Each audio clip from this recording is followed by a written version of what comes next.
الحمد لله الذي لم يزل عالما عليما قادرا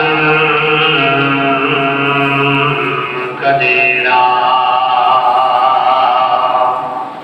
حيا قيوما سميعا بصيرا والصلاة والسلام على سيدنا وسندنا وحبيبنا وطبيبنا وهادينا ومرشدنا ومكينا ومدنينا وعربينا وقريشينا سيدنا مولانا محمدا عبده ورسوله أما بعد فأعوذ بالله من الشيطان الرجيم بسم الله الرحمن الرحيم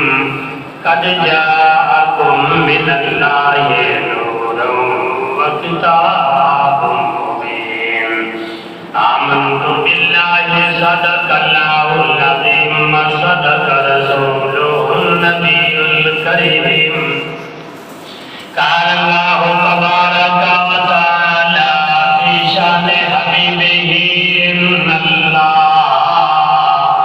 وملائكته يصلون على النبي يا أيها الذين آمنوا صلوا عليه وسلموا تسليما اللهم صل على سيدنا ومولانا محمد وعلى آل سيدنا ومولانا محمد وبارك وسلم عليه الصلاة والسلام عليك يا رسول الله الصلاة والسلام عليك يا حبيب الله الصلاة والسلام عليك يا رحمة للعالمين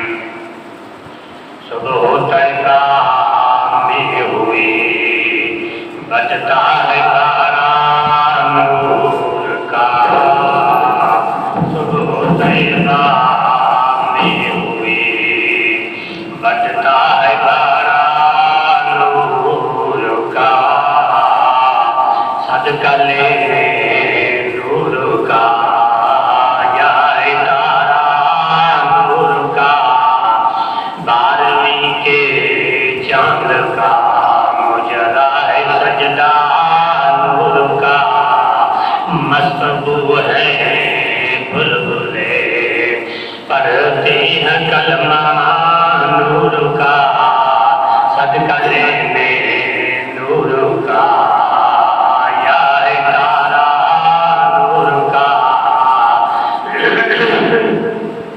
باغ طیبہ میں سہانا پھول پھولا نور کا باغ طیبہ میں سہانا پھول پھولا نور کا مصطبو ہے بلبلے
نوری کا فیض نور ہے، ہو گئی تیری گردن پر کر کشیدہ نور کا، صبح طیبہ میں ہوئی بچتا ہے بارہ نور کا، صدقہ لینے نور کا، یا ہے سارا نور کا۔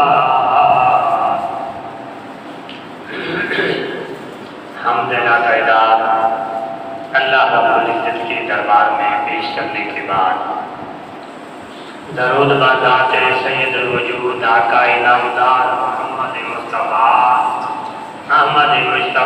صلی اللہ علیہ وسلم کے دربار میں پیش کرنے کے بعد اللہ رب العزت کے پاک کلام سے جو آیات مبارکہ تلاوت کی ہے، اس آیات میں اللہ رب العزت نے پیارے محبوب صلی اللہ علیہ وسلم کے نور مبارک کا ذکر فرمایا۔ حضرت آدم علیہ السلام سے لے کر حضرت عبداللہ تک پیارے محبوب صلی اللہ علیہ وسلم کا نور پاک پشتوں اور پاک رحموں کے اندر آیا۔ جب حضرت عبداللہ کے پاس نور آیا تو عرب کے اندر چرچا ہو گیا کہ اللہ رب العزت نے ایسا حسین و جمیل جوان یعنی عرب کے شہر کے اندر بھیجا ہے کہ جہاں سے بھی وہ گزرتا ہے دیواریں بھی صلاۃ و سلام پڑھتی ہیں، درخت بھی صلاۃ و سلام پڑھتے ہیں، اور آپ جاتے ہیں تو جانور بھی آپ کا استقبال کرتے ہیں۔ حالانکہ درندے یہ پالنے والے شیر جب آپ جاتے ہیں تو وہ بھی سلام کرتے ہیں۔ اسی طرح چرچا چلتا رہا، یعنی باہر کے لوگ آ کر دیکھتے رہے۔ حسن والے کا ویسے بھی چرچا چلتا ہے، نیک بندے کا بھی اسی طرح چرچا ہوتا ہے، ایک دوسرے کے بعد باتیں کرتے رہتے ہیں۔ اسی طرح ایک دن یہودی عالم جو تورات کا عالم تھا، اس نے اپنی گھر والی کو کہا کہ فلاں پیٹی کے اندر صندوق کے اندر قمیض رکھا ہے، وہ اٹھا کے لے آیا۔ وہ گئی، وہ چھوٹی سی پیٹی صندوق تھی، وہ اٹھا کے لے آئی۔ جب اس عالم نے اس کا دروازہ کھولا تو قمیض کو اس طرح یعنی دو انگلیوں سے پکڑا، اسی طرح اوپر کیا تو ان میں سے خون کے ٹپکے گرنے لگے۔ اس نے فوراً ہی چھوڑ دیا تو گھر والی پوچھنے لگی کہ بات کیا ہے، تو اس نے کہا کہ آج بنی اسرائیل سے نبوت چلی گئی اور بنی ہاشم کے پاس چلی گئی۔ اس نے کہا تمہیں کیسے پتا چلا؟ تو اس کی لڑکی اپنے گھر کے اندر بحث میں جھاڑو پھیر رہی تھی۔ جب اس نے یہ بات کہی کہ بنی اسرائیل سے نبوت چلی گئی اور بنی ہاشم کو بات چلی گئی، تو اس نے بیوی نے پوچھا کہ تمہیں کیسے پتا چلا؟ اس نے کہا کہ میں نے تورات کے اندر پڑھا تھا اور کتابوں کے اندر پڑھا تھا، یہ قمیض میرے باپ اور دادا کو ملی تھی کہ جب یہ قمیض سے یعنی خون کے ٹپکے گرنے لگے تو سمجھ لینا کہ بنی اسرائیل میں سے نبوت چلی گئی۔ تو اس لیے میں نے کہا کہ آج کہا کہ وہ کیسا جوان ہوگا، کہا کہ بڑا حسن و جمال والا ہوگا، نام اس کا عبداللہ ہوگا اور عرب کے اندر اس کا چرچا ہوگا حسن و جمال کا۔ لوگ بڑے دور دور سے دیکھنے کے لیے آئیں گے، عورتیں بڑے دور دور سے دیکھنے کے لیے آئیں گے۔ وہ اپنا منہ ڈھانپ کے رکھے گا، جنگل میں جائے گا تو جب جنگل دیوار سے گزرے گا تو وہ کہے گا عبداللہ تمہیں مبارک ہو۔ وہ لڑکی یہ بات سن رہی تھی، اس نے وہ کر روک دی۔ جب باپ باہر چلا گیا اس نے بوکر رکھ کے ماں کے پاس کے جا کے کہتی ہے امی کہ اگر تم مجھے اجازت دے تو میں مکے میں چلی جاؤں، شاید کہ اس محمد کی ماں میں بن جاؤں، اگر تو اجازت دے تو ماں نے کہا بیٹی ہمیں اس سے اور کیا چاہیے، اگر ایسے جوان کی تو ماں بن جائے نیک اور اللہ کے نبی کی جیسے ہمیں اور کیا چاہیے۔ وہاں سب چیز سے بڑا امیر عالم تھا، وہ سامان لے کر کنیزیں لے کر مکے کے اندر آ کر بیٹھ گئے۔ اس نے آ کر اعلان کر دیا کہ جو مجھے ملنے کے لیے آئے گا میں اس کو اتنی اشرفیاں دوں گی۔ ہم جیسے بھوکے آدمی تو اس وقت بھی رہتے تھے، کیونکہ ہر آدمی ذمہ دار تو نہیں تھا۔ تو اس نے جب اعلان کیا لوگ جاتے اس کو مل جاتے اشرفیاں دے کر۔ جب جس کی انتظار میں وہ نشانیاں باپ سے پوچھ کر رہی تھی کوئی نہ آیا تو کہنے لگی کہ یہاں مکے کے اندر کوئی ایسا آدمی ہے جو مجھے ملنے کے لیے نہ آیا ہو۔ تو وہ کہنے لگے وہ ہاشمی قریشی ہیں، وہ کسی کے پاس نہیں جاتے، ان کے دروازے پہ لوگ لینے کے لیے آتے ہیں، وہ کسی کے دروازے پہ نہیں آتے۔ آج بھی اسی طرح جو سید قریشی ہاشمی حضرت زین العابدین حضرت امام حسین کی اولاد میں سے وہ بھوکا مر جائے گا، کسی سے بھیک مانگنے کے لیے نہیں جائے گا۔ جو مانگنے کے لیے جاتے ہوئے کہ ہم سید ہیں، وہ اصلی سید نہیں ہوتے۔ اصلی سادات کبھی کسی کے دروازے پہ جا کر مانگے گا نہیں، کیونکہ وہ یہ کہتے ہیں کہ لوگ ہمارے دروازے پہ مانگنے کے لیے آتے ہیں، ہم دوسرے کے دروازے پہ کہیں کہ اگر تم کو بھوک بھی لگی ہے تو تیرے دروازے پر آئے گا، بیٹھے گا، کہے گا بھوک لگی مجھے کھانا کھلا دے۔ یہ نہیں جس طرح ہم جا کر مانگتے ہیں، دوسرے لوگ جاتے ہیں اسے کہتے ہیں۔ کوئی ایسے پیر ہیں جب مرید کے گھر جاتے ہیں دیکھتے ہیں کہ اس کا جانور کون سا اچھا موٹا تازہ کھڑا ہے، کرتا ہے کہ یہ جانور دے گا تو ورنہ تیرے گھر کے اندر یہ ہو جائے گا۔ سید جو آل رسول ہے وہ کبھی نہیں کرے گا، کیونکہ وہ تو دعا دینے کے لیے آتا ہے، دعا کرنے کے لیے آتا ہے کہ اپنے محبوب کی امت کے لیے دعا کرتا ہے۔ اس کا یعنی چمڑی اتارنے کے لیے نہیں جاتا کہ جو اس کے گھر میں کھڑا ہے وہ گھر لے جائے، وہ سید ایسا کبھی نہیں کرے گا۔ تو اس لیے اس نے کہا کہ ہاشمی قریشی ہے کہ وہ کسی کے دروازے پہ مانگنے کے لیے نہیں جاتے، اس کے دروازے پہ لوگ مانگنے کے لیے آتے ہیں۔ تو اس عورت نے کہا کسی نہ کسی طریقے سے اس کو لے آؤ میرے پاس۔ لوگوں نے منت سماج کی کہ تم چل سے اس کو مل گیا ہماری بھوک مٹ جائے۔ جب حضرت عبداللہ گئے تو آپ نے دیکھا اس کی پیشانی پہ وہ نور میرے نبی کا چمک رہا تھا۔ اس نے سارا سامان چھوڑ دیا اور کہا کہ یہ لے جاؤ، جا کر خود ہی بانٹو، جس کی میں زیارت کے لیے آئی تھی وہ مجھے مل گیا ہے، مجھے دنیا کی ضرورت نہیں۔ کہتے ہیں عبداللہ تم میرے ساتھ شادی کر لے، میں مصر سے چل کر آئے ہوں۔ حضرت عبداللہ نے کہا میں باپ کے پاس جاؤں گا، باپ مجھے کہے گا کہ میں تیرے پاس آؤں۔ تو اس وقت حضرت آمنہ کے والد سے انہوں نے منت مانی تھی اللہ کوئی اولاد نہیں دیتا تو بیٹی دیتے۔ عرب کا رواج تھا جس کے گھر میں بیٹی پیدا ہوتی اس کو قتل کرتے تھے۔ تو اس نے کہا رب کائنات مجھے بیٹی عطا کر، میں وعدہ کرتا ہوں کہ اس کو ماروں گا نہیں۔ جب وہ پیدا ہو گئی ہونے کے بعد عرب والے آئے کہ ہمارا دستور ہے لڑکیوں کو ہم ختم کر دیتے ہیں، لڑکوں کو ہم چھوڑ دیتے ہیں۔ اس نے کہا میں یہ نہیں کروں گا، میں نے منت مانی ہے، عزت نے مجھے بیٹی عطا کی ہے۔ تو لوگوں نے مشورہ کیا کہ اس کا نام کیا رکھا۔ جس طرح ہمارے گھر میں بچہ پیدا ہوتا ہے، نانے والے دادے والے رشتے دار سارے آ جاتے ہیں، پوچھتے ہیں کہ نام ہمیں کو اچھا سا بتلاؤ کہ اس کا نام رکھے گا۔ ہم بیٹھے بڑے عقل مند اور دانات بھی ہوتے ہیں۔ آج کے بعد تو یہ کام نہیں کرتا تو ہم بھی لڑکیوں کو قتل نہیں کریں گے۔ تو اس کا نام ہم آمنہ ہی رکھ دو کہ جس کی وجہ سے عرب کے اندر امن آ گیا۔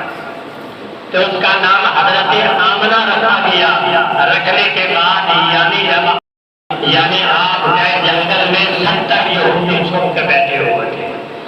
انہوں نے دیکھا کہ حضرت عبداللہ آ رہا ہے، آج اس کو ختم کر دیں گے کیونکہ ہم سے نبوت چلے گی، یہودیوں سے قریشیوں کے پاس چلے گی۔ حضرت عبداللہ جب گئے تو 70 یہودی تلواریں لے کر آ گئے کہ عبداللہ کہ آج تو ہم سے بچ کر نہیں جا سکتا۔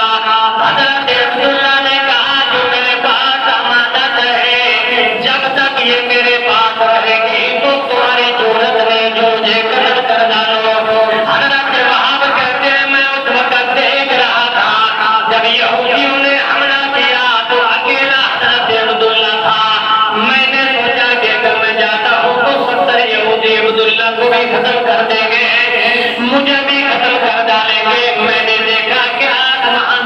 فرشتے آئے، آ کر حضرت عبداللہ کی مدد کی، وہ 70 کے 70 یہودی ختم ہو گئے۔ جب آپ واپس آئے تو آپ آ کر اپنی گھر والی کو کہتے ہیں کہ میں نے آج یہ نظارہ دیکھا ہے کہ حضرت عبداللہ کے ساتھ یہ ہوا ہے۔ تو گھر والی کہنے لگی جلدی جا مسلم کے باہر کہ میں آپ کی بیٹی کا رشتہ لے کر آیا ہوں تیرے بیٹے حضرت عبداللہ کے لیے۔ جب ہو گیا تو رشتہ منظور ہو گیا تو اس لڑکی کو کہا کہ میں باپ سے بات کر کے بعد میں تیرے ساتھ شادی کروں گا۔ حضرت عبداللہ کے والد کہنے لگے میں نے آپ کو وعدہ دے رکھا ہے حضرت آمنہ کے ساتھ شادی کر لے، جوان 3 4 شادیاں بھی کرتے ہیں، بعد میں تو شادی کر لینا۔ جب حضرت آمنہ کے ساتھ شادی ہو گئی تو ظہور میرے نبی کا حضرت آمنہ کے پاس چلا گیا تو پھر اجازت لے کر اس عورت فاطمہ کے پاس گیا۔ جب اس نے سے نگاہ اٹھا کر دیکھی تو منہ موڑ لیا۔ حضرت عبداللہ نے کہا کہ فاطمہ پہلے تو مجھ پہ قربان ہو رہی تھی، سارا مال بھی لٹا دیا، ظہور سے میرا چہرہ دیکھ کر منہ موڑ لیا۔ اس نے کہا جس کے نور سے چمکتی تھی تیری شان، اسی کی قیمت اسی کی میں دیوانی۔ عبداللہ جس کی وجہ سے تیری پیشانی چمک رہی تھی وہ ظہور کسی اور کے پاس چلا گیا ہے، اب میں تیرے خالی مجرے کو کیا کروں گی، مجھے تیری ضرورت نہیں ہے، میں تو جس کی ماں بننے کے لیے آئی تھی وہ تو ماں کوئی اور لے گئی۔ حضرت عبداللہ واپس آئے، آ کر کہا کہ اس لڑکی نے جواب دے دیا ہے، مجھے یہ محسوس ہوتا ہے کہ وہ مر نہ جائے۔ حضرت عبدالمطلب گئے، کہا کہ جس کی ماں بننے کے لیے تو آئی تھی وہ ضرور حضرت آمنہ کے پاس چلا گیا، کہ میرا دوسرا بیٹا بھی ہے ابو طالب، اگر تو اس سے شادی کر لے شاید کہ تجھ سے حضرت علی پیدا ہو جائے۔ بعض روایتوں کے اندر آتا ہے اس لڑکی نے حضرت ابو طالب سے شادی کی جو حضرت علی المرتضیٰ کی والدہ ہے۔ اس کے اندر اختلاف بھی ہے، زیادہ مشہور یہ ہے کہ اس نے لڑکی کی حضرت علی کی والدہ ہے۔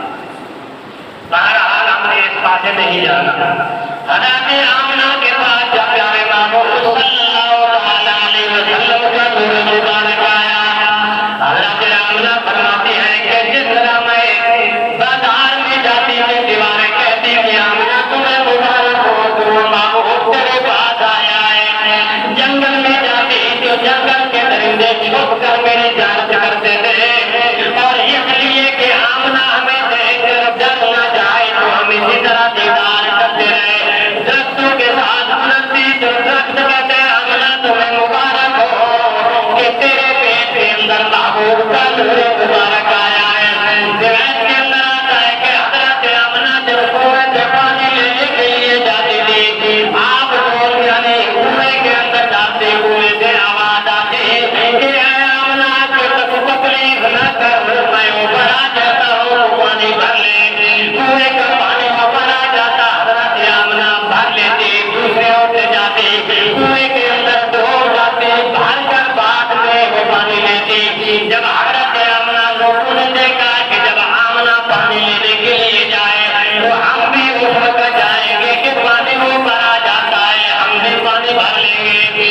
اسی طرح سہیلیاں اکٹھے ہو کر حضرت آمنہ کو لے جاتی، کنویں پہ کھڑے کر دیتے آمنہ کہ تو یہاں کھڑے رہے کہ ہم جب پانی بھر لیں گے بعد میں تو بھرنا پانی اوپر آ جاتا تھا۔ تو اسی طرح وہ بھی پانی بھر لیتے، حضرت آمنہ بھی بھر لیتی، بھرنے کے بعد آتے پانی واپس چلا جاتا۔ اس لیے اللہ تبارک و تعالیٰ نے فرمایا کہ قد جاءکم من اللہ نور و کتاب مبین۔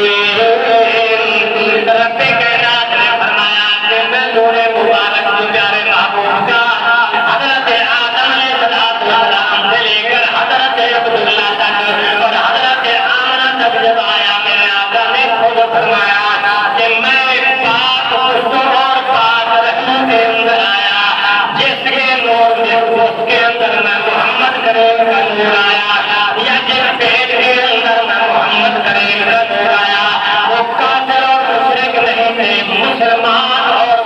نہیں تھے۔ آپ نے فرمایا کہ میں کسی پلیت اور پلیت رحم کے اندر نہیں آیا۔ ایک مصنف نے لکھا ہے کہ میرے محبوب کا نور 500 عورتوں کے بدن کے اندر آیا تو وہ 500 عورتیں میں سے کوئی بھی کافر اور مشرک نہیں تھی، سارے کے سارے مسلمان اور مومن تھے۔ حضرت آمنہ بھی مسلمان اور مومن۔ کچھ لوگوں کا نظریہ ہے، میں اس لیے بتلا رہا ہوں کہ نعوذ باللہ کے نبی پاک صلی اللہ علیہ وسلم کے والدین جو تھے وہ کافر تھے۔ ان کا نظریہ یہ سوچ ہے کہ والدین جو تھے ان سے وہ کافر تھے، یعنی میرے آقا نے خود فرمایا میں پاک سوچ اور پاک رحم کے اندر آیا، کوئی پلیت پشت نہیں تھی اور کوئی پلیت رحم نہیں تھا، میں پاک سوچ میں آیا۔ آپ نے فرمایا کہ میں پاکوں کے اندر آیا تو ہم یہ کہیں کہ جب والدین نعوذ باللہ نہ کافر، وہ تو یعنی میرے آقا ہے جس کے لیے اللہ رب العزت نے پوری کائنات بنا دی۔ اگر کوئی مجھے آ کہے یا آپ کو کہے تو تیرا باپ اور تیرا ماں تو کافر تھا، بتلاؤ کہ ہم سے کیا گزرے گا؟ ہر آدمی جانتا ہے کہ کیا گزرے گا کہ میں ممبر پر بیٹھ کر اپنے آپ کو بڑا مسلمان کہتا ہوں میرا باپ کافر ہے، یا آپ ایسی جگہ پر بیٹھے کوئی آدمی کھڑا ہو کر کہے کہ آپ کے باپ تو کافر ہے، آپ بڑے دعوے دار ہیں، پھر ہم سے کیا بیتے گی؟ جو آخر الزمان نبی ہے، اللہ رب العزت نے خود فرمایا کہ لولا لما اظہرت الربوبیۃ، کہ اگر یہ میرا محبوب نہ ہوتا تو میں اپنے آپ کو رب ہونا بھی ظاہر نہ کرتا۔ اس کے لیے تو میں نے پوری کائنات بنا دی ہے۔ تو ہم یہ عقیدہ اور نظریہ رکھیں کہ نبی پاک صلی اللہ علیہ وسلم کے نعوذ باللہ والدین کافر ہیں۔ میں تو یہ کہوں گا جو کہے کہ نبی پاک صلی اللہ علیہ وسلم کے والدین کافر ہیں وہ کہنے والا خود کافر ہے۔ میرے نبی کے ماں باپ اور پکے اور سچے مسلمان ہیں۔ پیارے محبوب صلی اللہ علیہ وسلم کا نور مبارک آیا کہ ماں کے پیٹ میں آیا۔ اگر ماں کافر ہوتی تو جنگل کے جانور سلام نہ کرتے اور جنگل کے درخت نہ سلام کرتے، جس دیوار سے گزرتے تو وہاں بھی سلام نہ کرتے۔ حضرت آمنہ فرماتے ہیں کہ اسی طرح وقت گزرتا گیا، چلا کرتا گیا، جب ولادت کا وقت آیا تو چاند یعنی فرشتے اور جھنڈے لے کر آئے، آسمان کے اندر گاڑیاں ایک آمنہ کے گھر پہ، ایک بیت اللہ پر، ایک بیت المقدس پر، اسی طرح کھڑا کر دیا۔ فرمایا کہ جب وقت آیا دودھ کا پیالہ میرے پاس پیش کیا گیا، اس کے بعد میں نے پیا تو پیارے محبوب صلی اللہ علیہ وسلم کی ولادت ہوئی۔ مجھے پتا بھی نہیں چلا کہ بچہ پیدا ہوا ہے یا نہیں۔ جب بچہ پیدا ہوتا ہے تو اس وقت عورت سے پوچھے کہ کتنے تکلیف ہوتی ہے تو آپ فرماتے ہیں جب نبی پاک صلی اللہ علیہ وسلم کا نور مبارک اس جہان کے اندر آ تو فرمایا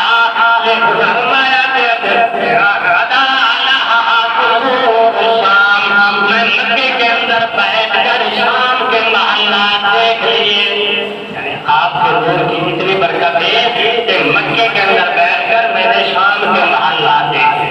اور حدیث پاک کے اندر جب آپ دنیا میں تشریف لے آئے تو آپ آتے ہوئے زمین پہ سجدہ کیا تو رب کائنات نے فرما دیا کہ جو علت لے الارض مسجدا، اللہ رب العزت نے پیارے محبوب کی امت کے لیے پوری زمین کو مسجد بنا دی۔ پہلے نبیوں کو ان سے مٹی رکھا رکھتے جہاں نماز پڑھتے، مٹی رکھ کے وہ نماز پڑھتے۔ فرمایا جو علت لے الارض، میں نے زمین پوری کو مسجد بنا دی جہاں تیرا دل کرے کھڑا ہو کر نماز پڑھ لے۔ حضرت عباس فرماتے ہیں کہ اس وقت میں موجود تھا جب آپ سجدے میں اگر کے بچہ پیدا ہوتا ہے تو روتا ہے۔ فرمایا کہ آپ جب سجدے میں گئے تو میں نے کہاں لگایا تو کیا کہہ رہے تھے؟ یا رب سلم امتی، یا رب سلم امتی، یا رب سلم امتی۔ اے اللہ رب العزت کے میری امت کا فتوانہ ہے، اس کو معاف کر دینا۔ حالانکہ بچے کو کوئی خبر نہیں ہوتی کہ کہ میں کیا کر رہا ہوں، کیسے کہاں آیا ہوں، کیا کچھ نہیں. آپ آتے ہوئے سجدہ کیا اور یہی کہا یا رب صلی امتی، اللہ میری امت کی مغفرت فرما. تو آتے ہوئے بھی آپ نے اپنی امت کے لیے دعا کی. آپ جب معراج کی رات گئے تو وہاں بھی آپ نے امت کو یاد کیا. آپ یعنی کہ غار کے اندر گئے تو پھر بھی آپ نے امت کو یاد کیا. جس جگہ پر گئے تو آپ نے امت کے لیے دعا کرتے گئے کہ اللہ رب العزت کے میری امت کو معاف کر دینا. ایسا نبی اللہ رب العزت نے ہمیں عطا کیا ہے جو ہمارے لیے دعائیں کرتا گیا، اور ہم بھی اس کے امتی ہیں، دعوت کرتے ہیں. جو کچھ میرے آقا نے فرمایا ہم بھی اس پہ عمل کر کے دکھائیں تو میرے آقا خوش ہو جائیں گے کہ میرے امتی یہ نیک عمل کر رہے ہیں. ہم دعا کرتے ہیں اللہ رب العزت ہمیں نیک اور اچھے اعمال کرنے کی توفیق عطا فرمائے.